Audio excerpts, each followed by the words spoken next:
And over the weekend, an American journalist among those killed on the outskirts of Kiev. His death coming as a shock and a sobering reminder of how dangerous it is to get the news out of Ukraine. WPTV's Matt Cesney spoke with two war reporters with Florida connections about the dangers involved.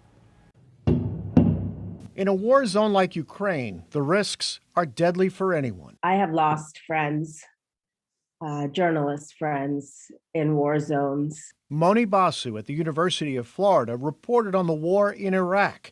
Hearing about the killing this weekend of an American journalist near Kyiv was a reminder of the risk, she says, of covering war. When you are in a situation like the one in Ukraine right now, the adrenaline takes over, and you don't have time to stop and think about how dangerous the area might be. It takes a special kind of bravery to venture to a place where many are fleeing for their lives, all to do a job of getting out the truth to the world. That anything could come up at any moment. Speaking from Colombia, Cody Weddle was on the ground in Venezuela 3 years ago, abducted and jailed by the military during political turmoil and military action. Situations, some people think that there's some sort of shield of protection around journalists, but in reality, we're out there exposed just like the local folks as well. These days, journalists in war zones also face the competition of social media and sometimes misinformation,